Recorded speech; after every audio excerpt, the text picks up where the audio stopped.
ఇది శరీరంలో ప్రవేశిస్తే నియంత్రించడమే తప్ప నివారణ సాధ్యం కాని వ్యాధి. ఇది సైలెంట్ కిల్లర్ అంటారు. ఎందుకంటే శరీరంలోని అన్ని అవయవాలని ఇది పనిచేయకుండా చేయడంలో దిట్టని మనం చెప్పవచ్చు. ఇట్లాంటి వ్యాధి గురించి ప్రజలకు ఎంతగానో ఉపయోగపడాలనే ఉద్దేశంతో డాక్టర్ శ్రీకాంత్ గారి దగ్గరికి మనం వచ్చాము. Doctor Srikanth garu professor M Viswanathan gold medal award గ్రహీతతో పాటు అనేక జాతీయ అవార్డుల్ని ఆయన అందుకున్నారు. ఆయన నుంచి అనేక విషయాలు ఈ వ్యాధి గురించి అడిగి తెలుసుకుందాం. శ్రీకాంత్ గారు నమస్కారం.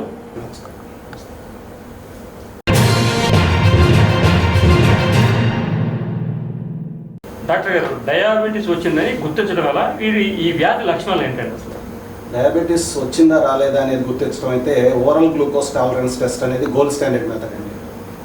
ఓరల్ గ్లూకోజ్ టాలరెన్స్ టెస్ట్ అంటే ఏంటంటే ఆ రోజు నైట్ అంతా కూడా ఫాస్టింగ్ చేసి, అంటే ముందు రోజు రాత్రి 7-8 గంటలకల్లా పెందలాడి భోజనం చేసేసి నిద్రపోయిన తర్వాత ఆ నైట్ అంతా కూడా మళ్ళీ ఏం తీసుకోకుండా ఫాస్టింగ్లో ఉంటూ మరుసటి రోజు ఉదయం 7 గంటలకే అట్లా బ్లడ్ టెస్ట్కి వస్తారనమాట. వారికి మనం ఏం చేస్తామంటే ఫాస్టింగ్లో బ్లడ్ శాంపిల్ తీసుకొని, ఫాస్టింగ్ బ్లడ్ షుగర్ అంటారు, తీసుకున్న పిదప 75 grams ఆఫ్ ఓరల్ గ్లూకోజ్ ఇస్తాం, ఎన్హైడ్రస్ గ్లూకోజ్ తాగిస్తాం అనమాట. తాగిచ్చిన తర్వాత గంటకి 2 గంటలకి కూడా మళ్ళీ శాంపిల్స్ తీసుకొని టెస్ట్ చేస్తాం.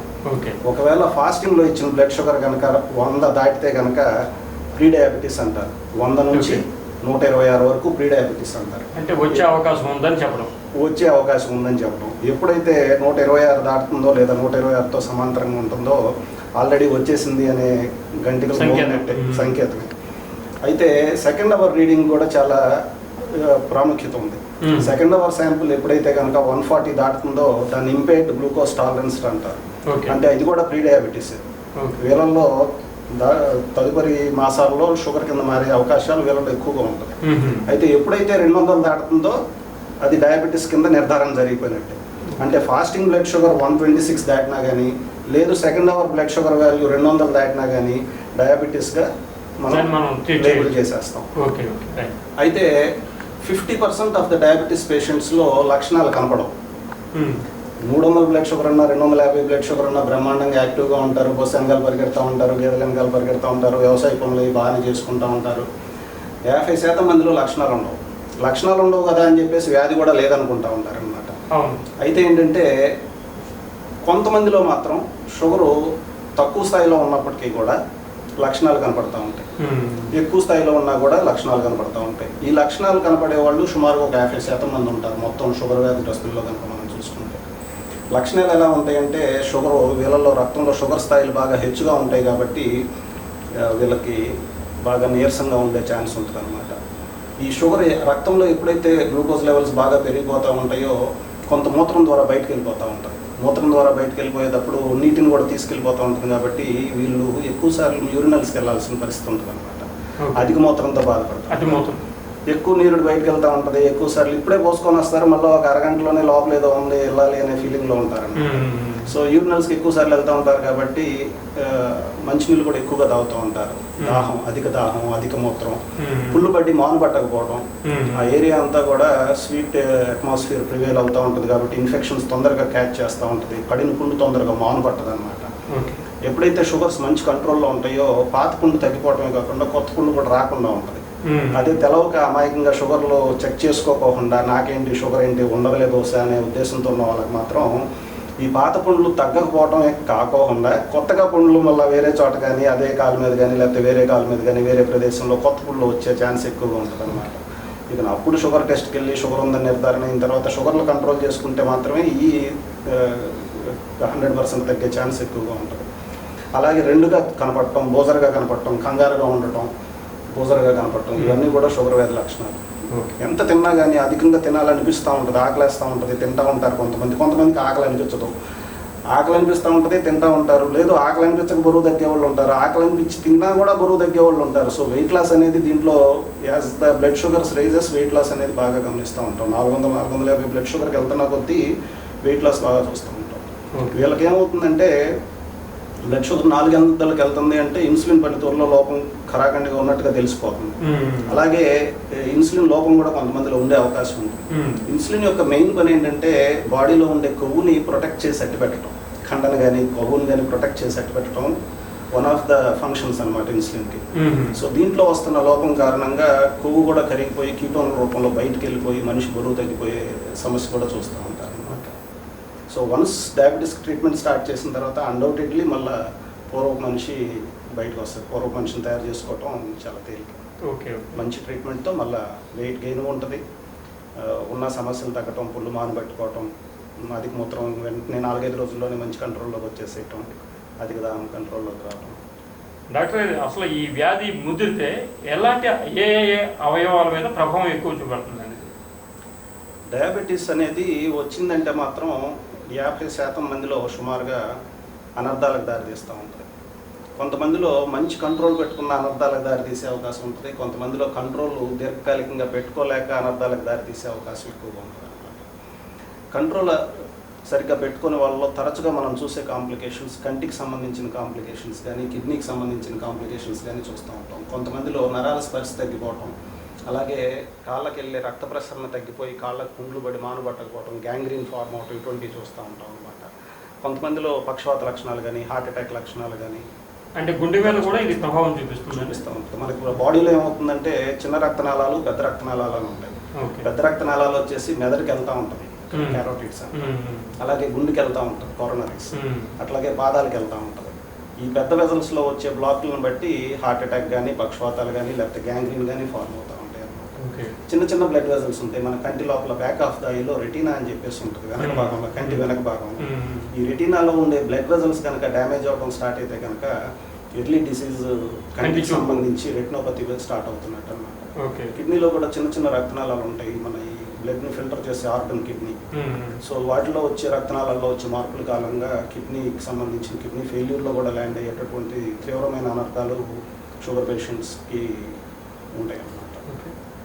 అంటే గుండె, కిడ్నీ, లివరు, కంటి సమస్యలు ఇవి 4 ప్రధానంగా ఈ వ్యాధిగ్రస్తులకి సోకే అవకాశం. చిన్న రక్తనాళాలకు సంబంధించి కన్ను, కిడ్నీ, పాదాల్లో నరాల సమస్యలు, పెద్ద రక్తనాళాలకు సంబంధించి మెదడుకు సంబంధించిన పక్షవాతాలు కానీ హార్ట్ అటాక్స్ కానీ, కాళ్ళకు సంబంధించి గ్యాంగ్రీన్ కానీ, ఇంకేదైనా పెద్ద వెజల్స్లో కూడా తరచుగా అనర్థాలు చూస్తూ ఉంటాం. సార్, డయాబెటీస్ వచ్చిన కొత్తలో చాలా కలవరానికి గురవుతారు. కొంత అలవాటు అయిన తర్వాత, అంటే ఒక 5-6 నెలలు పోయిన తర్వాత నిర్లక్ష్యం చోటు చేసుకుంటుంది. దీన్ని ఎలా చూడొచ్చు అంటారు? డయాబెటీస్ అనేది చాలా ఇంపాక్ట్ చూపించేస్తుంది అనమాట. అంటే పర్సనల్గా ఒక మనిషి మీదైనా ఇంపాక్ట్ చూపించవచ్చు, వారి కుటుంబం మీద కొంత ఇంపాక్ట్ చూపించవచ్చు, సంఘం మీద, ఫ్యామిలీస్లో కానీ సంఘం మీద కానీ దాని ఇంపాక్ట్ అనేది గట్టిగా ఉంటుంది. ఫిజికల్ ట్రామా ఎంతైనా ఉంటుంది కాబట్టి మనిషి నిరాశపడటం అనేది సహజం. నాకేంటి, షుగర్ ఏంటి, అతనికి రాలేదు, అతను 4 లడ్డూలు తింటాడు, లేకపోతే రోజు బిర్యానీలు తింటాడు, అతను బాగానే ఉన్నాడు, నాకు షుగర్ రావటం ఏంటని. అలాగే అమ్మ నాన్నలో లేదు షుగరు, లేకపోతే తాత ముత్తాతల్లో లేదు, మాకు ఇంట్లో ఎవరికి లేదు, నాకు షుగర్ రావటం ఏంటి అనేది ఫస్ట్ అసలు యాక్సెప్టెన్స్ అనేది జనరల్గా ఉండదు. యాక్సెప్టెన్స్ ఉండదు కాబట్టి ట్రీట్మెంట్ని కూడా డిలే చేసే అవకాశమే ఎక్కువ ఉంటుంది అన్నమాట. మానసిక వేదనకు గురవటం, నిద్ర పట్టకపోవటం, కలవరింతకు గురవటం, మందులు ఇచ్చినా కూడా వేసుకోము అనే పరిస్థితి కూడా తరచుగా చూస్తూ ఉంటాం.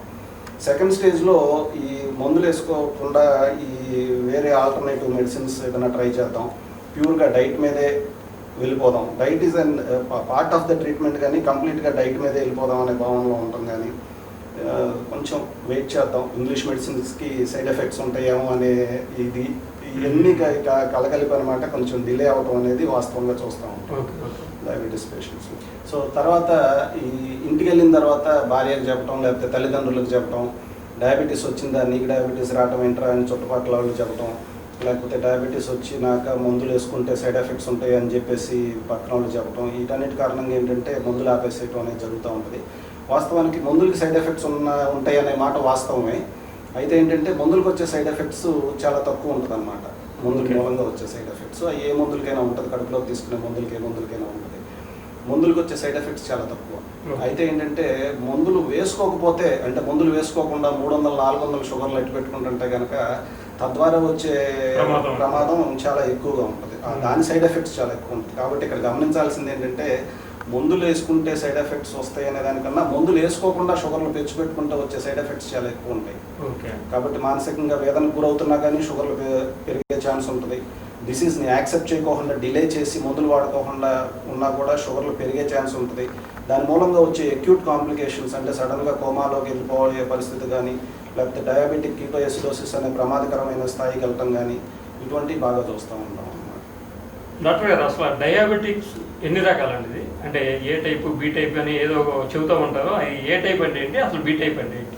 డయాబెటీస్ వచ్చేసి సర్వసాధారణంగా మనకి అడల్ట్స్లో అంటే 40 సంవత్సరాల వయసు దాటిన తర్వాత, ఇప్పుడు మరీ 30-35 సంవత్సరాలకే కనపడుతుంది. కానీ ఈ అడల్ట్స్లో వచ్చే డయాబెటీస్ని టైప్ 2 డయాబెటీస్ అంటారు. సాధారణంగా ఏమవుతుందంటే ఇది కుటుంబంలో రన్ అవుతూ ఉంటుంది. తాత ముత్తాతలకు ఉంటుంది, తల్లిదండ్రులకు ఉండే అవకాశం ఉంటుంది, లేకపోతే పెదనాన్నలు, బాబాయిలు, అమ్మదలకు, మామయ్యలకు కానీ వీళ్ళలో జనరల్గా డయాబెటీస్ ఉన్నప్పుడు న్యాచురల్గా వీళ్ళకి కూడా డయాబెటీస్ వచ్చే ఛాన్స్ ఉంటుంది. ఇది టైప్ 2 డయాబెటీస్. సాధారణంగా సంఘంలో కనిపించే డయాబెటీస్ టైప్ 2 డయాబెటీస్ అనమాట. అమ్మకి షుగర్ ఉంటే 50% ఛాన్స్ ఉంటుంది. అమ్మకి నాన్నకి ఇద్దరికి షుగర్ ఉంటే కనుక పిల్లడికి వచ్చే ఛాన్స్ 70 to 80% దాకా ఉంటుంది అనమాట. సో సాధారణంగా కుటుంబంలో రన్ అయ్యే షుగర్స్ అన్నీ కూడా టైప్ 2 డయాబెటీస్. ఏ వయసులో వస్తుంది షుగర్? ఇది 30-35 ఇయర్స్ దాటిన కాడి నుంచి కనపడుతుంది. ఇంకో రకం షుగర్ వచ్చేసి టైప్ 1 షుగర్. ఇది ఏంటంటే చంటిపిల్లల్లో కనపడతా ఉంటుంది. సంవత్సరం దాటకుండానే వచ్చే షుగర్స్ కూడా ఉంటాయి. అలాగే తరచుగా ఎక్కువగా చూసేది 7-8 ఇయర్స్లో కనపడతా ఉంటుంది. 14 ఇయర్స్ 15 ఇయర్స్ వాళ్ళకే వస్తూ ఉంటుంది. దీన్ని టైప్ 1 డయాబెటీస్ అంటాం. ఇక్కడ ఏమవుతుందంటే బీటా కణాలు కంప్లీట్గా నిర్వీర్యం అయిపోయి ఇన్సులిన్ ప్రొడక్షన్ అనేది కంప్లీట్గా బంద్ అయిపోయే అవకాశాలు లోపల ఎక్కువ ఉంటాయి.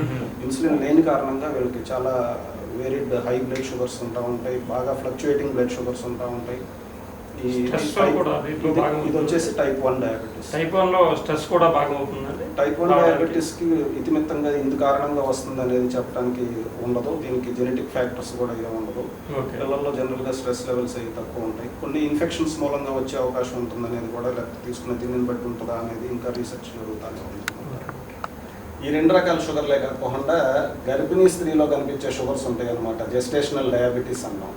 ఈ జెస్టేషనల్ డయాబెటీస్ కూడా ఈ మధ్యన దీని యొక్క సంఖ్య కూడా, స్టాటిస్టిక్స్ కూడా పెరుగుతూ వస్తుంది.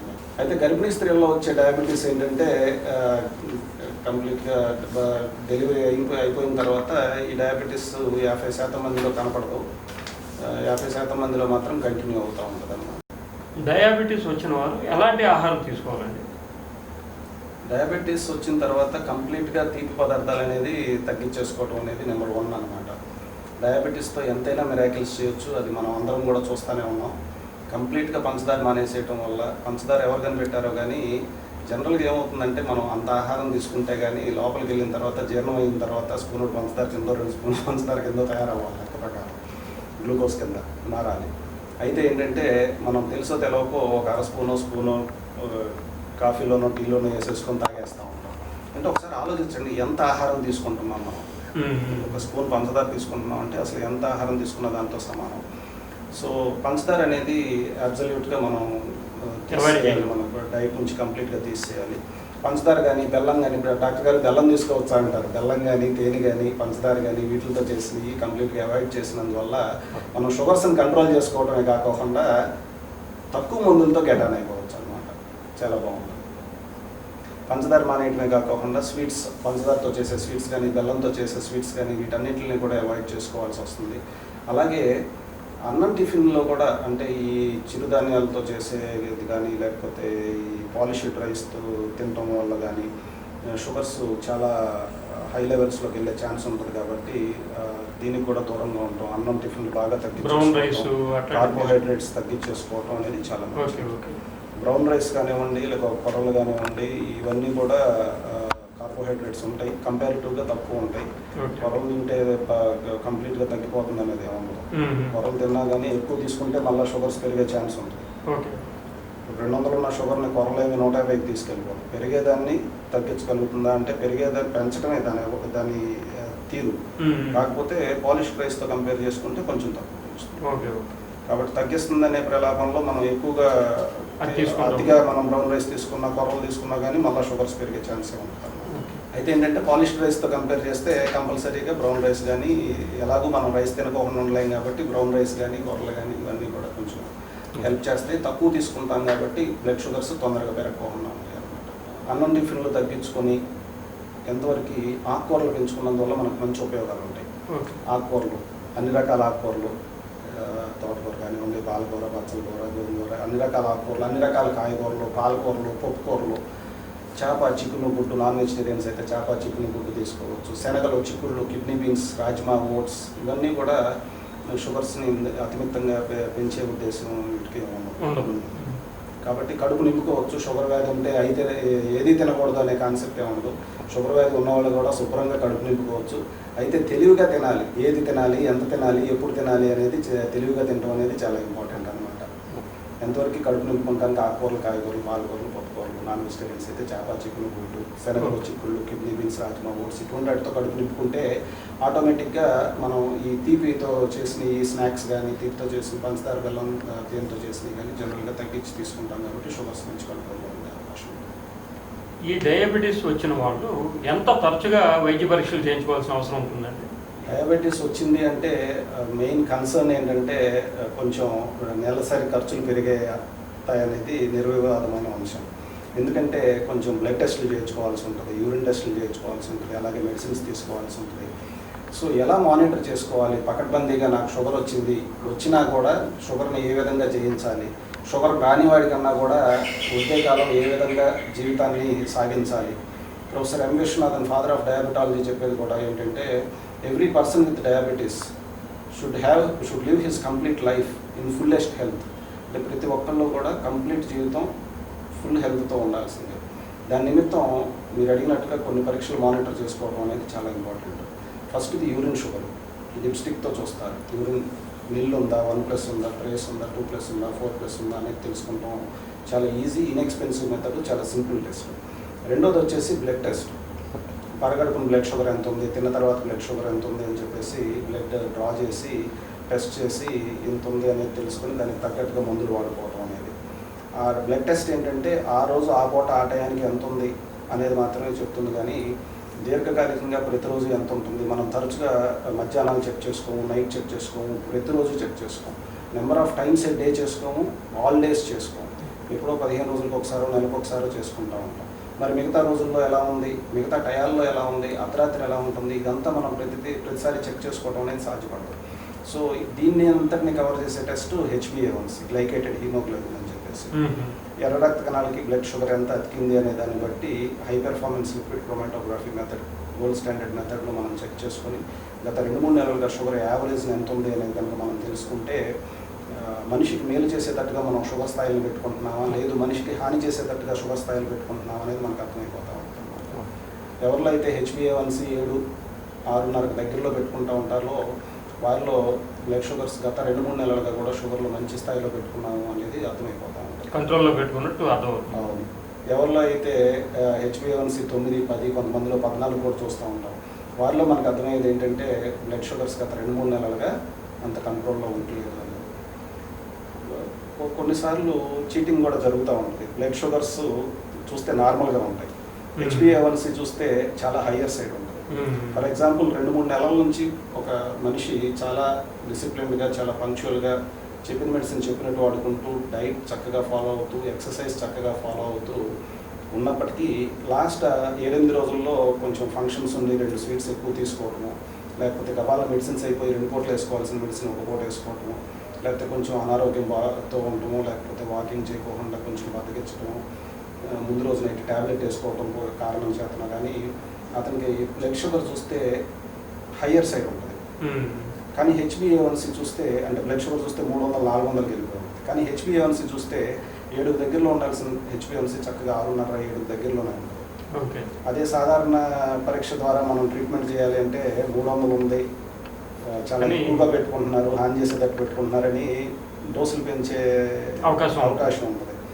అదే మనం ఈ 3 months బ్లడ్ షుగర్ యావరేజ్తో కూడా కంపేర్ చేసి క్రోడీకరించి కనుక మనం చూస్తే కనుక ఈరోజు బ్లడ్ షుగర్ ఎక్కువగా ఉన్నప్పటికీ అతను 2-3 నెలలుగా కూడా చాలా మంచి కంట్రోల్ మెయింటైన్ చేసుకున్నట్టుగా దీంట్లో తెలిసిపోతుంది. అప్పుడు కూలంకషంగా అడగ్గా చెప్తాను, నిజమే డాక్టర్ గారు రాత్రి బ్లడ్ షుగర్ ట్యాబ్లెట్ వేసుకోవడం మర్చిపోయాను, లేకపోతే మీకు చెప్పలేదు, 1 పూట వేసుకుంటున్నాను అని చెప్తారు.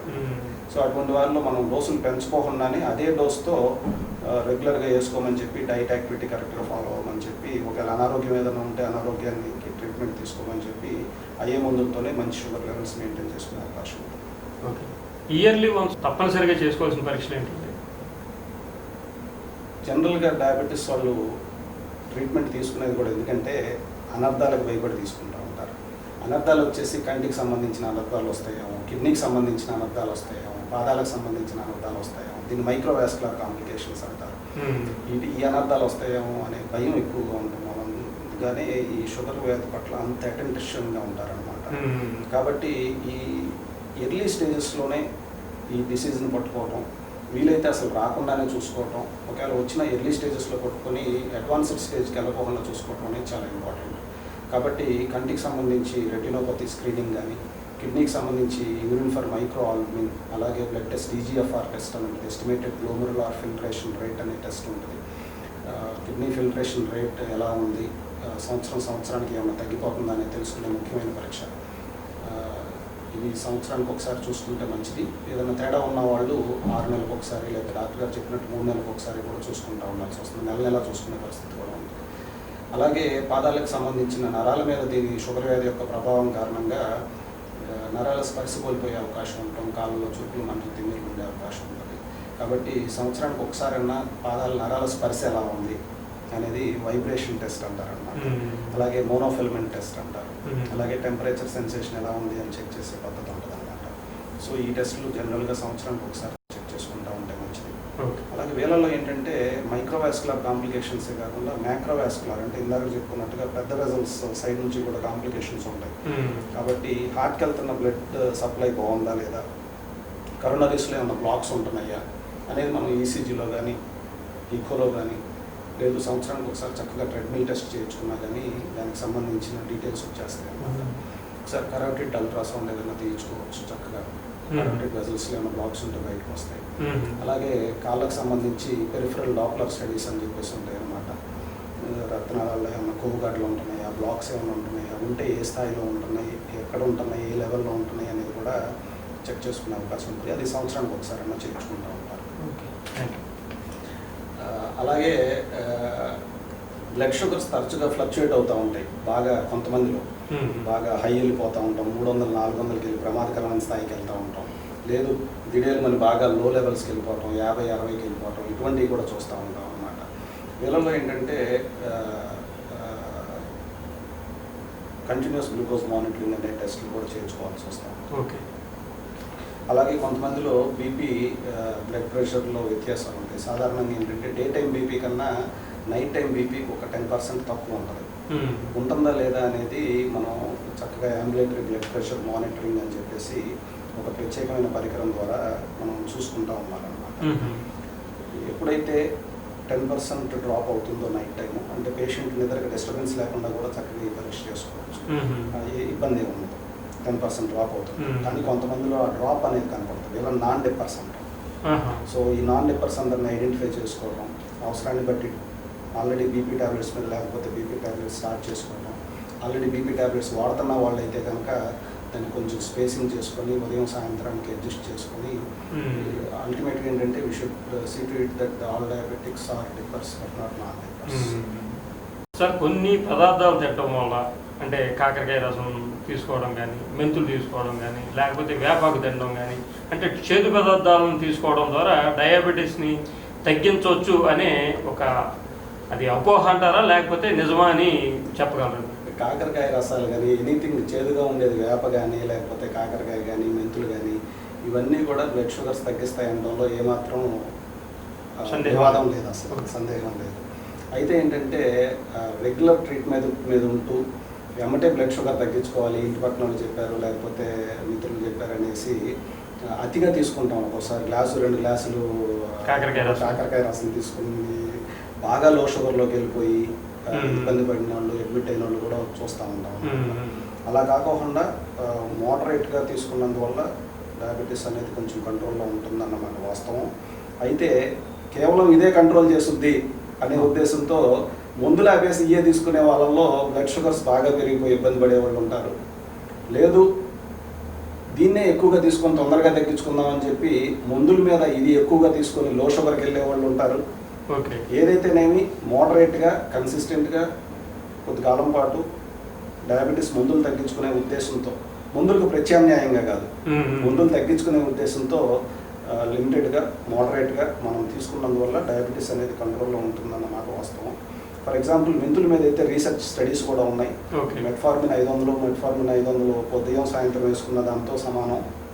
కాబట్టి డయాబెటీస్ కంట్రోల్ కోసం ఉపయోగపడుతుంది, కానీ ప్రత్యామ్నాయం, మందులు ప్రత్యామ్నాయంగా మాత్రం కాదు. మందులు పెరగకోకుండా చూసుకుంటూ ఉండొచ్చు. వాడుతున్న మందుల్ని ఎప్పటికప్పుడు HbA1cతో కంపేర్ చేసుకుంటూ బ్లడ్ టెస్టులు చేయించుకుంటూ వాడుతున్న మందుల్ని తగ్గించుకునే దిశగా మనం ప్రయాణం చేయొచ్చు. అంటే కాకరకాయ రసం తీసుకోవడం వల్ల లివర్ మీద సైడ్ ఎఫెక్ట్స్ పడతాయి అనేది ఒక ఆలోచన కూడా ఉందండి. ఏది కూడా మితిమీరి తీసుకోవడం అనేది కరెక్ట్ పద్ధతి కాదు. వారానికి ఒకసారి 2 సార్లు చక్కగా కాకరకాయ కూర నిరంతరంగా తీసుకోవచ్చు. అయితే ఏంటంటే ఆల్రెడీ లో షుగర్స్లో ఉన్న వాళ్ళు కానీ, ఆల్రెడీ బెటర్ కంట్రోల్లో ఉన్న వాళ్ళు కానీ లో షుగర్లోకి వెళ్ళకుండా చూసుకోవాల్సి ఉంటుంది. వీటి జోలికి వెళ్ళకుండా ఉంటే మంచిదని. ఎగ్జాక్ట్లీ. ఇయర్లీ వన్స్ కాంప్రహెన్సివ్ టెస్ట్లు చేయించుకోవటం, కన్ను, కిడ్నీ, గుండె, లివర్లు ఎలా ఉన్నాయనేది పరీక్ష చేసుకోవటం. If everything is okay, once a while వారానికి ఒకసారి 2 సార్లు మోడరేట్గా తీసుకున్నందువల్ల మనకి మెరుగైన ఫలితాలే ఉంటాయి. ఓకే. మనిషి ఆరోగ్యంగా ఉండడానికి డయాబెటిక్స్ రావడమే చాలా మేలు అని చాలామంది అంటుంటారు. ఇది హాస్యాస్పదం అంటారా, లేకపోతే దీంట్లో ఏమన్నా నిజం ఉందా? డయాబెటీస్ రాకూడదండి. వచ్చిందంటే మాత్రం పర్సనల్గా ఫిజికల్గా ట్రామానే కాకుండా ఆర్థికంగా ట్రామా అనేది తరచుగా చూస్తూ ఉంటాం. ఓకే. ఫర్ ఎగ్జాంపుల్ ఆలోచించండి, ఒకసారి 60లో రావాల్సిన షుగర్ 30లోనే వచ్చింది అనుకోండి. 30లో వచ్చింది, అందరూ మనంత ఎడ్యుకేటెడ్గా ఉండరు, అందరూ మనంత హెల్త్ ఫెసిలిటీస్కి యాక్సెసిబుల్గా ఉండరు, అందరూ మనంత ఆర్థికంగా పరిపుష్టంగా ఉండాలని లేదు. కాబట్టి దీనికి వ్యతిరేకంగా ఉన్న వాళ్ళందరూ కూడా మరి 30 ఏళ్ళకే షుగర్ వచ్చి సరిగ్గా కంట్రోల్లో పెట్టుకోకపోతే వాళ్ళ పరిస్థితి ఏంటి? 40 ఏళ్ళకే కన్ను, కిడ్నీ, గుండె నరాలకు సంబంధించిన సైడ్ ఎఫెక్ట్స్ బారిన పడితే ఆ కుటుంబం యొక్క పరిస్థితి ఏంటి? సో ఇది కేవలం ఒక మనిషికి సంబంధించిన ఇది మాత్రమే కాదు, ఒక కుటుంబానికి సంబంధించిన ప్రాబ్లం అన్నమాట. సో ఈ 40-45 సంవత్సరాలు అంటే ఇది ఏ కుటుంబానికైనా, ఇంటి పెద్దకి ఇది చాలా పీక్ పీరియడ్. పిల్లలు పీజీలు కంప్లీట్ చేసే టైం, పీజీలు కంప్లీట్ చేసుకొని అబ్రాడ్ కానీ కంట్రీ కానీ మెరుగ్గా స్థిరపడి కుటుంబం ముందుకెళ్ళే టైం అన్నమాట ఇది. లేదు పెళ్లిళ్ళు చేసుకునే టైం, ఆర్థికంగా స్థిరపడే టైం, ఉద్యోగాల్లో స్థిరపడే టైం, విద్యాపరంగా కానీ స్థిరపడే టైం. ఆ టైంలో ఇంటి పెద్దకి ఏ కిడ్నీ డయాలసిస్ చేయాల్సి వస్తుంది, ప్రతి వారం ఇంత ఖర్చు అయిపోతుంది అన్నా కానీ, లేకపోతే ఈ పిల్లలే మళ్ళీ టైం స్పెండ్ చేయాలి. సో అన్ని అల్టిమేట్ ప్లాన్స్ అన్నీ కూడా ఆగిపోయే పరిస్థితిలోకి వెళ్ళిపోతుంది కుటుంబం. అలాగే ఫర్ ఎగ్జాంపుల్ హార్ట్ అటాక్తో బాధపడ్డారు, ఇంటి పెద్ద హార్ట్ అటాక్తో, అంటే మనీ ఎర్నర్, ఇంటికి రూపాయి తీసుకొచ్చే వ్యక్తి హార్ట్ అటాక్తో బాధపడుతున్నారంటే నో డౌట్ వాళ్ళ సిటీలో మంచి మెరుగైన గుండెకి ట్రీట్మెంట్ ఇచ్చే సంస్థలు ఉన్నప్పటికీ కూడా మరి ఆర్థికంగా భారం పడుతూ ఉంటుంది. అలాగే శారీరకంగా కూడా మనిషి తన ఫర్దర్గా శ్రమ చేసుకునే తత్వం కొంతమందిలో ఉండొచ్చు, ఉండకపోవచ్చు. ఎంతైనా కానీ డిజబిలిటీ అనేది ఉంటుంది. కాబట్టి మనం అది నివారించడం అనేది చాలా ఇంపార్టెంట్. డయాబెటీస్ రాకుండానే చూసుకోవాలి అన్డౌటెడ్లీ. అది దాన్ని ప్రైమరీ ప్రివెన్షన్ ఆఫ్ డయాబెటీస్ అంటాం. అంటే ఇప్పుడే కాస్త ఓవర్ వెయిట్ అవుతున్న వాళ్ళు కానీ, ఒబేస్ అవుతున్న వాళ్ళు కానీ, కొంచెం వెయిట్ పికప్ అవుతున్న వాళ్ళు కానీ, లేకపోతే తల్లిదండ్రుల్లో డయాబెటీస్ ఉంది, వీళ్ళకి కూడా డయాబెటీస్ వచ్చే అవకాశం ఉంది, ఇంతకుముందు జెస్టేషనల్ డయాబెటీస్ ఉంది, లేకపోతే రిస్క్ ఫ్యాక్టర్స్ ఉన్నాయి, స్మోకింగ్ కానీ ఇట్లాంటి రిస్క్ ఫ్యాక్టర్స్ ఉన్నాయి. వీళ్ళందరినీ కూడా డయాబెటీస్ రాకోకుండా ఆపటమే మన ముఖ్య ఉద్దేశం. దీన్ని ప్రైమరీ ప్రివెన్షన్ ఆఫ్ డయాబెటీస్ అంటారు. ఫర్ ఎగ్జాంపుల్ నేను తరచుగా చూసే ఓపీలో కూడా డయాబెటీస్ ఉండి బాధపడే వాళ్ళకి ట్రీట్మెంట్ ఎంతమందికి ఇస్తూ ఉంటాను. డయాబెటీస్ లేదు, రాకుండా చూసుకునే వాళ్ళకు కూడా ఇతిమిత్తంగా అటువంటి ఓపీ కూడా మన దగ్గర చాలా హెవీగానే ఉంటాం. వాళ్ళల్లో డయాబెటీస్ రాకోకుండా కొన్ని సంవత్సరాలు పోస్ట్ పోన్ చేయాల్సిన బాధ్యత కూడా మన మీద ఉంటుంది అన్నమాట. ప్రైమరీ ప్రివెన్షన్ ఆఫ్ డయాబెటీస్ అంటాం. ఆల్రెడీ డయాబెటీస్ వచ్చేసింది, మనం చేయగలిగింది ఏం లేదు.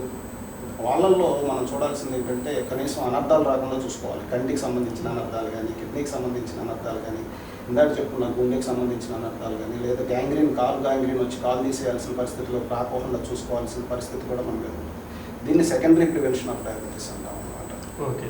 కొంతమంది ఉంటారు, ఒక 10-20% ఆఫ్ ద ఓపీ మనకి ఆల్రెడీ అనర్థాలతో బాధపడే వాళ్ళు కూడా ఉంటారు. ఏమంటే ఆల్రెడీ హార్ట్ అటాక్ వచ్చి బాధపడుతున్నామని అని చెప్పి ఫైల్స్ తీసుకొస్తూ ఉంటారు. పక్షవాతంతో బాధపడే వాళ్ళు ఫైల్స్ తీసుకొస్తూ ఉంటారు. క్రియాటినిన్ లెవెల్స్ పెరిగిపోయి కిడ్నీకి సంబంధించిన ఫెయిల్యూర్లోకి వెళ్ళిన పేషెంట్స్ కూడా ఉంటారు. వాళ్ళకి లాజికల్ ఎండింగ్ లేదా వాళ్ళు చనిపోవాల్సిందేనా అంటే నో. మెరుగైన సెంటర్స్ మనకి సిటీలో ఉన్నాయి. ఇప్పుడు రాష్ట్రానికి ఇది ముఖ్య నగరం అయిపోయింది. మెరుగైన సెంటర్స్ ఉన్నాయి. వాళ్ళల్లో లైఫ్ని ఎక్స్టెండ్ చేసి ప్రాణాన్ని ఎక్స్టెండ్ చేసుకుంటూ మెరుగైన జీవితాన్ని అందించే సంస్థలు డెఫినెట్గా ఉన్నాయి. సో అనర్థాలు వచ్చినప్పుడు బాధపడాల్సిన అవకాశం ఏం లేదు. మెరుగైన లైఫ్, హ్యాపీ లైఫ్ చక్కగా ప్లాన్ చేసుకోవచ్చు.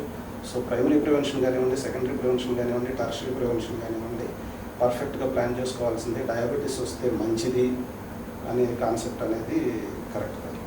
అయితే ఒకటి, డయాబెటీస్ వచ్చిన తర్వాత మెరుగ్గా ఫెసిలిటీస్, హెల్త్ ఫెసిలిటీస్కి యాక్సెసిబుల్గా ఉంటూ చక్కగా మానిటర్ చేసుకుంటూ, ఎడ్యుకేటెడ్ అయి ఉండి చక్కగా మానిటర్ చేసుకుంటే కనుక ఇయర్లీ వన్స్ చక్కగా హెల్త్ చెకప్స్ అయి చేసుకుంటూ ఉంటాం. 3 monthsకి ఒకసారి డాక్టర్స్ ఫాలోఅప్లో ఉంటాం. కాబట్టి అన్వారంటెడ్గా ఎర్లీగా చనిపోయే అవకాశాలు కరెక్ట్గా మానిటర్ చేసుకునే వాళ్ళలో ఉండవు.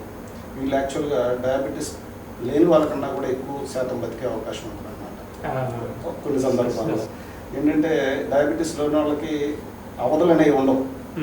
ఇదివరకు వెళ్ళినట్టుగా స్ట్రెస్ఫుల్ లైఫ్ లీడ్ చేసేస్తూ ఉంటారు. ఎన్నింటికి పడుకుంటారో తెలియదు, ఎన్నింటికి లెగిస్తారో తెలియదు. స్మోకింగ్ చేసేవాళ్ళు స్మోకింగ్ కంటిన్యూ చేసేస్తూ ఉంటారు. ఓవర్ వెయిట్ పికప్ అవుతున్నా కానీ పట్టించుకోరు. వీళ్ళకి అసలు హెల్త్ చెకప్స్ అంటే ఏంటో తెలియదు. సో ఎప్పుడు ఏ నిమిషాన్ని ఏ వార్త వినాల్సి వస్తుందో ఈ షుగర్ లేని వాళ్ళలో మనం చెప్పలేం. కానీ షుగర్ ఉన్న వాళ్ళు ఎడ్యుకేటెడ్ అయి ఉండి కరెక్ట్గా మానిటర్ చేసుకుంటుంటే కనుక వాళ్ళకన్నా వీళ్ళు ఎక్కువ జీవితాన్ని పరిపూర్ణ ఆనందాలతో బతికే అవకాశాలు ఎక్కువ. అలా అని చెప్పి తెచ్చుకోవడం అనేది మాత్రం కరెక్ట్ కాదు. సార్, ఈ డయాబెటిక్ వ్యాధిగ్రస్తుల్లో కొంతమందికి శరీరంలో అక్కడక్కడ తిమ్మిర్లు వచ్చినట్టు ఫీల్ అవుతూ ఉంటారు. దీనికి కారణం ఏంటంటారు? షుగర్ పేషెంట్స్లో ఏంటంటే ఎప్పుడైతే ఈ diabetes values, blood sugar values 200, 250 దాటుతూ ఉంటాయో, అలాగే ఏజింగ్ అవుతున్న కొద్దీ, పేషెంట్ వయసు పెరుగుతున్న కొద్దీ, దీర్ఘకాలికంగా డయాబెటీస్ కొద్దికాలంగా ఉంటున్న కొద్దీ, అలాగే తాత్కాలిక బ్లడ్ షుగర్స్ కానీ దీర్ఘకాలిక బ్లడ్ షుగర్స్ కానీ హయ్యర్ సైడ్ ఉంటున్న కొద్దీ వీళ్ళల్లో కొంచెం చురుకులు, మంటలు, తిమ్మిర్లు, ముఖ్యంగా పాదాల్లో కానీ అరచేతుల్లో కానీ, ఇంకా వ్యాధి ముదురుతున్న కొద్దీ ఇంకా కొద్దిగా పైకి వెళ్తాం. వీళ్ళంతా కూడా ఒకసారి చురుకులు, మంటలు, తిమ్మిర్లు కనిపించడం అనేది తరచుగా చూస్తూ ఉంటాం.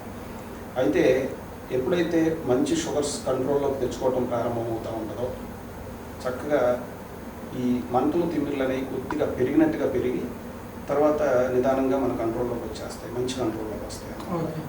అయితే కంట్రోల్ వదిలేసి కూర్చుంటే కాలానుగుణంగా ఏమవుతుందంటే చురుకులు, మంటలు ఉన్నట్టు 2-3 సంవత్సరాల తర్వాత మంటలు తెలవడం కూడా తగ్గిపోతుంది.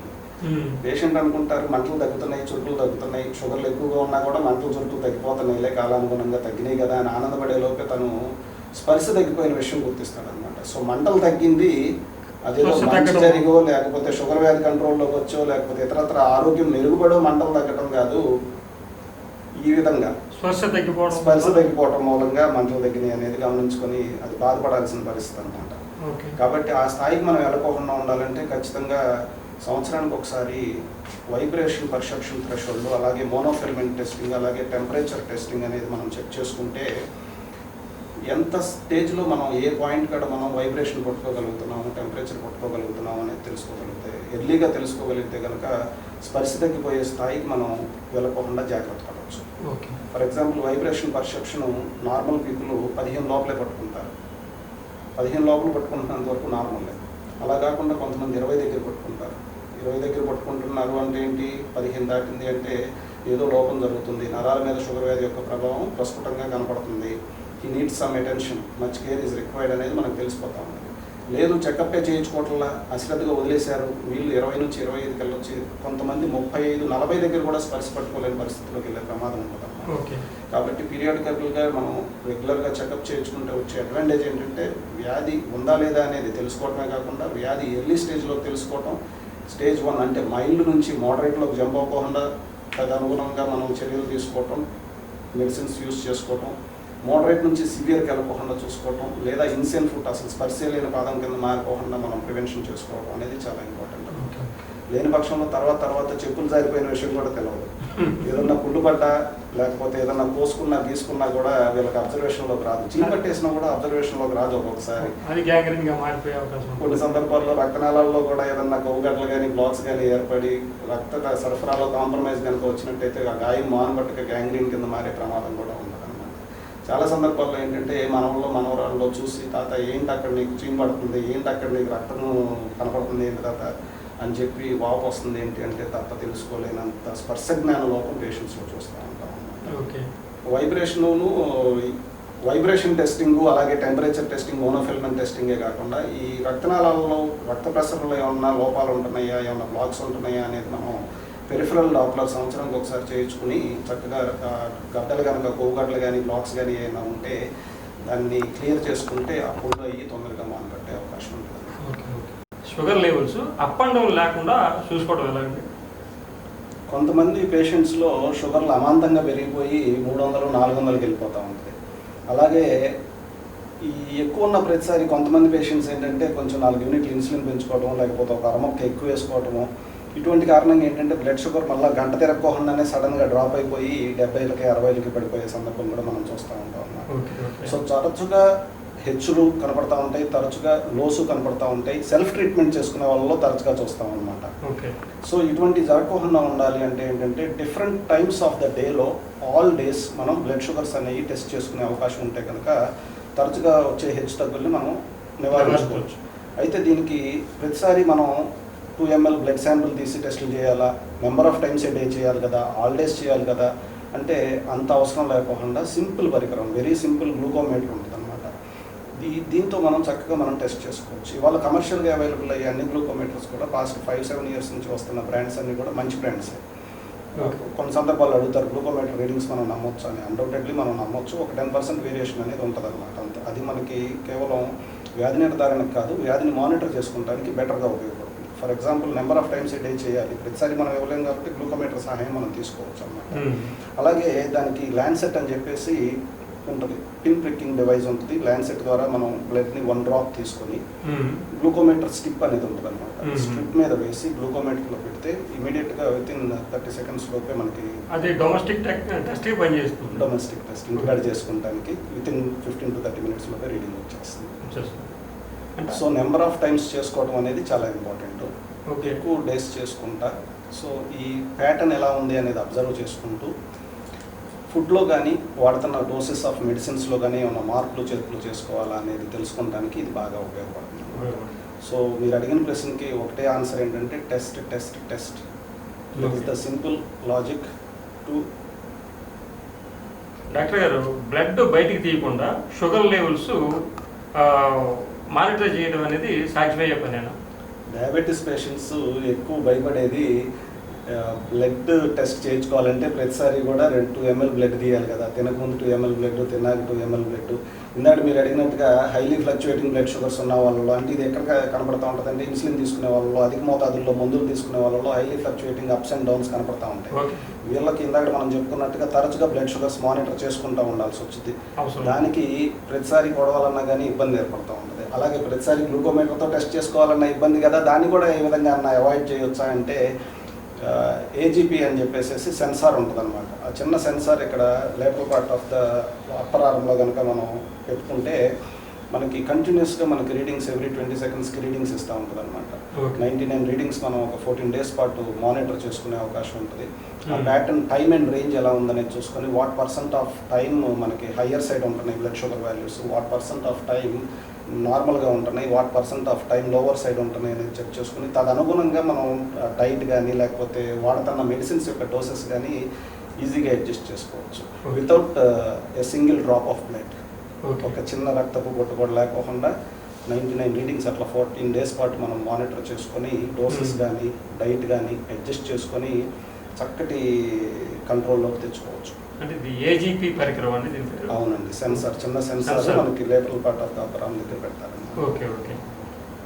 ఇది లేటెస్ట్ టెక్నాలజీ. ఇది పేషెంట్స్ అందరూ కూడా చక్కగా తరచుగా బ్లడ్ టెస్టులు చేయించుకోవాల్సి వచ్చేవాళ్ళు, అధిక మోతాదుల్లో ఇన్సులిన్ వాడుకుంటూ అధిక మోతాదుల్లో మందులు వాడుకుంటూ ఉండాల్సిన వాళ్ళు ఇటువంటి అడ్వాన్స్డ్ టెక్నాలజీ యొక్క ఫలితాలని తీసుకోవాలని నా విషయం. Okay okay. ఈ వ్యాధిగ్రస్తులు ఇందాక మనం మాట్లాడుకున్నట్టు ఆహారం ఏం తీసుకోవాలో అవి చెప్పారు.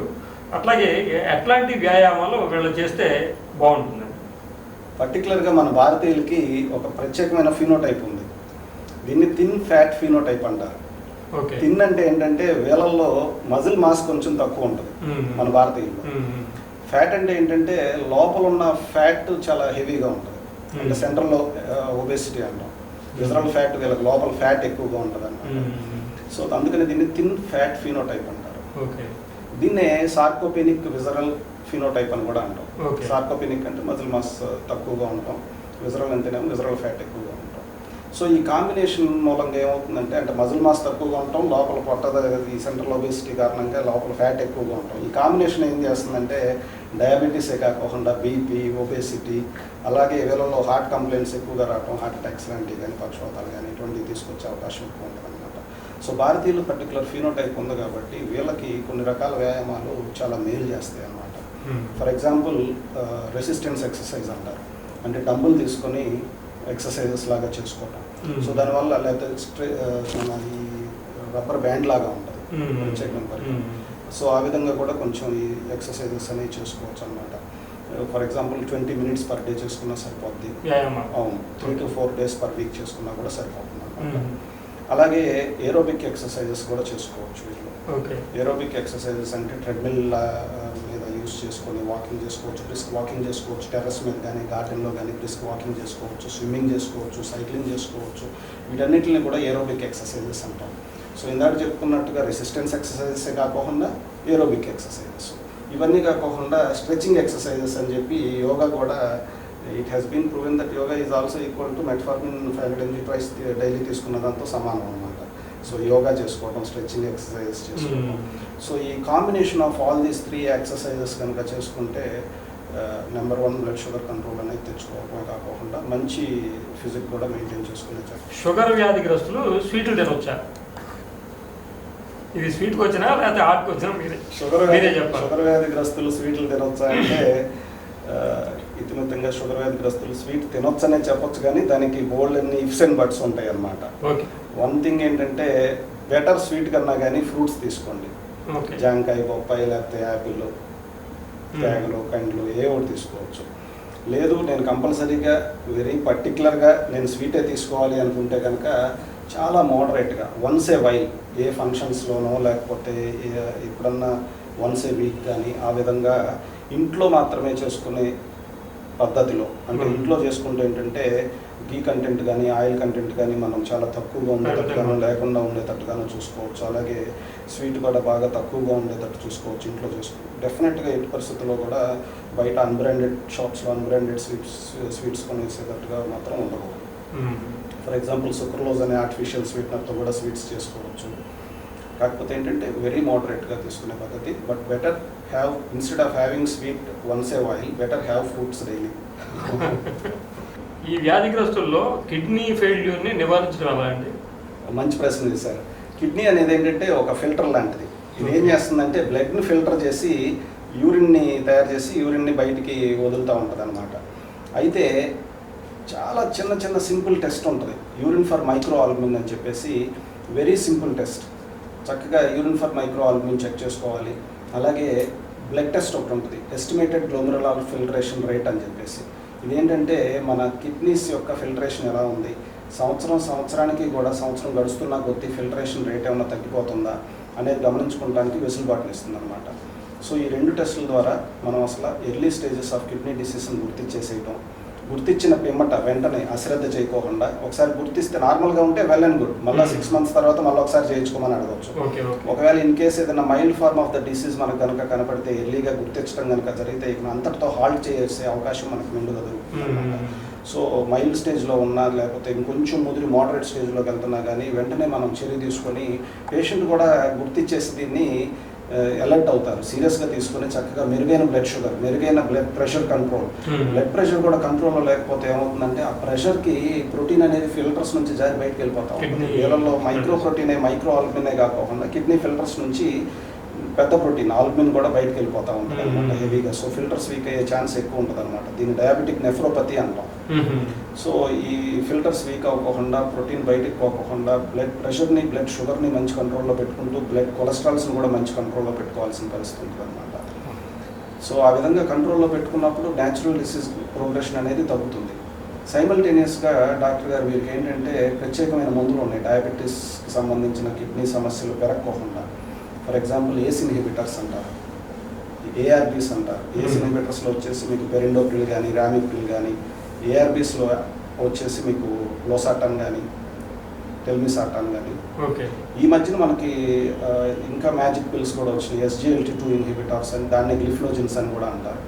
సో డిసీజ్ ప్రోగ్రెషన్ని హాల్ట్ చేస్తూ ఈ ఫిల్ట్రేషన్ రేట్ పడిపోకుండా చూసే అద్భుతమైన మెడిసిన్స్ ఇప్పుడు అందుబాటులోకి వచ్చినాయి. చక్కగా simple urine test, simple blood test చేసుకుంటూ, మెరుగైన blood sugar, blood pressure, cholesterol controls పెట్టుకుంటూ, తదనుగుణంగా వాటికి సంబంధించిన ఏస్ ఇన్హిబిటర్స్ కానీ, ఏఆర్బీస్ కానీ వైద్యుని సలహా మేరకు తీసుకుంటూ, అలాగే SGLT2 ఇన్హిబిటర్స్ అవసరమైన వాళ్ళు అవి తీసుకుంటూ చక్కగా కిడ్నీ సమస్య బారిన పడకుండా, ఒకవేళ ఏదైనా ఎర్లీ స్టేజ్లో ఉన్నా కానీ దాన్ని మళ్ళీ నెక్స్ట్ స్టేజ్కి వెళ్ళకుండా లేదా అడ్వాన్స్డ్ స్టేజ్లోకి వెళ్ళి కిడ్నీ ఫెయిల్యూర్లోకి వెళ్ళిపోయి డయాలసిస్ పెట్టాల్సిన పరిస్థితి రాకుండా వీరిని కాపాడుకోవచ్చు అన్నమాట. ఇప్పుడు కిడ్నీస్ని రక్షించుకోవడం ఎలాగో చెప్పారు, అట్లాగే కంటి సమస్యలు రాకుండా చూసుకోవడం ఎలాగో చెప్పండి. చాలా మంచి ప్రశ్న. ఎందుకంటే రాష్ట్రంలోనే కాదు, భారతదేశంలోనే కాదు, ప్రపంచవ్యాప్తంగా leading cause of blindness sugar వ్యాధిగ్రస్తుల్లో డయాబెటిక్ రెటినోపతి అనేది లీడింగ్ కాజ్ అన్నమాట. ఓకే. కాబట్టి షుగర్ వ్యాధి మూలంగా దీర్ఘకాలికంగా షుగర్ ఉండటం కారణంగా, అదుపులో లేని షుగర్ వ్యాధి కారణంగా కంటి retina, back of the I, కంటి వెనక భాగంలో ఉండే ఫండస్ దెబ్బతినుకోకుండా, లేకపోతే అక్కడ ఉండే చిన్న చిన్న రక్తనాళాలు రెటీనా దెబ్బతినుకోకుండా, ఎఫెక్ట్ అవ్వకుండా చూడటం అనేది చాలా ఇంపార్టెంట్ థింగ్ అనమాట. సో దీని నిమిత్తం ఏంటంటే patients at least yearly once, type 1 diabetics వస్తే షుగర్ ఉందని తెలిసిన తర్వాత 5th ఇయర్ నుంచి స్టార్ట్ చేసి ఇయర్లీ వన్స్ చెకప్ చేయించుకోవటం మంచిది. అదే టైప్ 2 డయాబెటీస్ అయితే ఇంతకుముందు షుగర్ మనకి ఎప్పుడు వచ్చిందో తెలియదు కాబట్టి వ్యాధి నిర్ధారణ అయిన సంవత్సరం కాడ నుంచి ఎవ్రీ ఇయర్ మనం ఈ డైలేటెడ్ ఐ ఎగ్జామ్ అనేది చేయించుకోవడం అనేది చాలా మంచిది అనమాట. ఐ డాక్టర్ ప్రత్యేకమైన కెమెరాతో ఏం చేస్తారంటే మన కంటి వెనక భాగంలో ఉండే రెటీనా రక్తనాళాలు ఏమైనా ఎఫెక్ట్ అవుతున్నాయా షుగర్ వ్యాధి మూలంగా అనేది ఒక ప్రత్యేకమైన కెమెరా ద్వారా చూసి ఐడెంటిఫై చేస్తారు. ఎటువంటి మార్పు లేదు అంటే దాన్ని నార్మల్ స్టడీ అంటాం. ఒకవేళ ఏమాత్రం చిన్న మార్పు కనపడ్డా కానీ దాన్ని mild non proliferative diabetic retinopathy స్టేజ్లోనే కనుక మనం గుర్తిస్తే కనుక దాన్ని మోడరేట్కి వెళ్ళకోకుండా మనం ఆపుకోవచ్చు. ఒకవేళ మోడరేట్ దిశలో గుర్తిస్తే కనుక దాన్ని సివియర్ NPDR స్టేజ్లోకి వెళ్ళకోకుండా గుర్తించవచ్చు.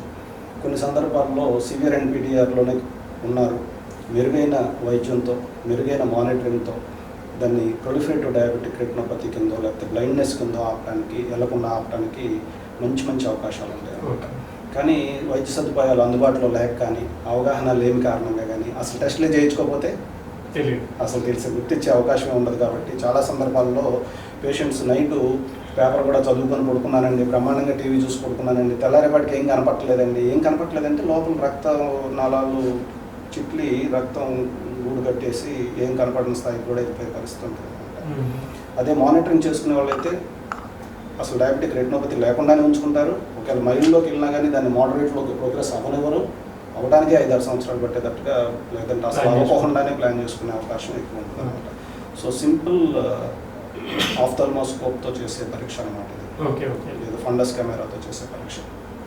అలాగే OCT అని చెప్పేసి ప్రత్యేకమైన పరీక్ష ఉంటుంది. ఇది కూడా మనకి కంటి సమస్య మొదలుపోకుండా అలాగే గుర్తించి తదుపరిగా మంచి వైద్యం తీసుకుంటానికి కూడా ఉపయోగపడుతుంది అనమాట.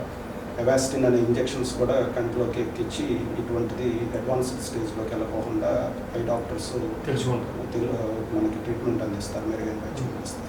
సార్, చివరిగా ఈ డయాబెటిక్కి సంబంధించి కొత్తగా వచ్చే ఆధునిక పరికరాలు కానీ గుర్తించడానికి, డయాబెటీస్ని గుర్తించడానికి ఆధునిక పరికరాలు కానీ వచ్చిన తర్వాత దాన్ని ట్రీట్ చేయడానికి ఆధునిక మందులు కానీ ఏమన్నా వచ్చినాయండి? ఆధునిక పరికరాలు అంటే ఇందాక మనం చెప్పుకున్నట్టుగా గ్లూకోజ్ సెన్సార్తో మనం 99 రీడింగ్స్ 14 days తీసుకొని ఆ టైమ్ అండ్ రేంజ్ చూసుకొని without a drop of blood మనం చక్కగా మానిటర్ చేసుకునే అవకాశం అనేది ఇట్స్ రియల్లీ వండర్. అలాగే ట్రీట్మెంట్ పరంగా కూడా చాలా చక్కటి మందులు వచ్చినాయి. నిజం చెప్పాలంటే వండర్ఫుల్ మాలిక్యూల్స్ అన్నమాట. SGLT2 ఇన్హిబిటార్స్ అని చెప్పి, గ్లిఫ్లోజిన్స్ అని చెప్పేసి, గ్యాపాగ్లిఫ్లోజిన్ అని ఉంటుంది, రెమోగ్లిఫ్లోజిన్ అని ఉంది. వీటితో ఏంటంటే మనకి ఈ బ్లడ్లో ఉన్న షుగరు 50% పైగా యూరిన్లో వెళ్ళిపోతూ ఉంటుంది సాధారణంగా. సో యూరిన్ ద్వారా బయటికి షుగర్ని పుష్ అవుట్ చేసేస్తుంది కాబట్టి ఈ క్యాలరీస్ అనేవి బయటకు వెళ్ళిపోతూ ఉంటాయి. కాబట్టి పేషెంట్ వెయిట్ పుట్అప్ చేయకోకుండా, మనకి వెయిట్ పెరగకోకుండా, సో ఎవరైతే వెయిట్ పెరుగుతున్నారు, లేకపోతే ఆల్రెడీ ఓవర్ వెయిట్ ఉన్నారు, లేకపోతే ఆల్రెడీ ఒబేస్ ఉన్నారు, సో వీళ్ళకి వండర్ఫుల్ డ్రగ్ అనమాట. ఎందుకంటే మనం తీసుకున్నా కూడా క్యాలరీస్ లోపల నిల్వ ఉండకోకుండా యూరిన్ ద్వారా బయటకు వెళ్ళిపోతున్నాయి కాబట్టి చక్కటి వెయిట్ లాస్ అనేది తీసుకొస్తుంది. కాబట్టి కొన్ని సందర్భాల్లో 7-8 కేజీలు వెయిట్ లాస్ కూడా చూస్తూ ఉంటాం, 2-3 కేజీలు వెయిట్ లాస్ చూస్తూ ఉంటాం. వండర్ఫుల్ మాలిక్యూల్ అనమాట. అలాగే మంచి బ్లడ్ షుగర్ రిడక్షన్స్ అనేవి చూస్తూ ఉంటాం. ఎందుకంటే తిన్నట్టుగా చాలా మీరు భాగం మనకి యూరిన్ ద్వారా బయటకు వెళ్ళిపోతుంది కాబట్టి మంచి బ్లడ్ షుగర్ రిడక్షన్స్ కూడా చూస్తూ ఉంటాం. ఇప్పుడు కూడా షుగర్ బయటకు వెళ్ళేటప్పుడు నీటి చుక్కను కూడా బయటకు తీసుకెళ్తుంది, నీరుకి ఎక్కువగా వెళ్తారు. కాబట్టి వీళ్ళు తీసుకోవాల్సిన మెయిన్ ప్రికాషన్ ఏంటంటే ఈ మందులు వాడుతున్న వాళ్ళు మంచినీళ్ళు ఎక్కువగా తీసుకోవాలి. మంచినీళ్ళు కానీ మజ్జిగ కానీ హైడ్రేషన్ మెయింటైన్ చేసుకోవాలన్నమాట. సో అదొకటి చేసుకుంటే మనకి నెంబర్ 1గా ఉంటుంది. కిడ్నీ ప్రోగ్రెషన్ కూడా ఈ ఎస్టిమేటెడ్ గ్లోమరులర్ ఫిల్టరేషన్ రేట్ అంటారు కదా, అది ఇయర్ బై ఇయర్ పడిపోకుండా కూడా మనకి రీసెర్చ్ ఏం చెప్తుందంటే కిడ్నీ ప్రొటెక్షన్ కూడా నెంబర్ 1గా ఈ డిఫ్లోజన్స్ అనేవి పనిచేస్తున్నాయని తెలుస్తుంది అనమాట. అలాగే హార్ట్ పరంగా కూడా డయాబెటీస్ ఉన్న వాళ్ళలో కానీ డయాబెటీస్ లేని వాళ్ళలో కానీ హార్ట్ ఫెయిల్యూర్లోకి వెళ్ళకోకుండా లేదు హార్ట్ ఫెయిల్యూర్లో ఉన్న వాళ్ళు ఇంకా వర్సన్ అవ్వకుండా కూడా ఈ గ్లిఫ్లోజన్స్ అనేవి చాలా బాగా పనిచేస్తున్నాయి అనమాట. ఎంపాగ్లిఫ్లోజన్ కానీ డాపాగ్లిఫ్లోజన్ కానీ. అయితే ఈ మాలిక్యూల్స్ ఏ అయినా కానీ వైద్యుల పర్యవేక్షణలో తప్ప మనందరికి మనంగా తీసుకునేవి కాదు. కంపల్సరీగా వైద్యుని పర్యవేక్షణలో మాత్రమే, వైద్యుని సలహా మేరకు మాత్రమే తీసుకోవాల్సింది అనమాట. Thank you very much doctor. Doctor Srikanth గారు డయాబెటీస్కి సంబంధించి అనేక విషయాల్ని మనతోటి షేర్ చేసుకున్నారు. ఇవి పేషెంట్లందరికీ ఎంతగానో ఉపయోగపడతాయని నేను భావిస్తున్నాను. మరి ఇంకొకసారి శ్రీకాంత్ గారితో మనం కలుద్దాం. Thank you very much.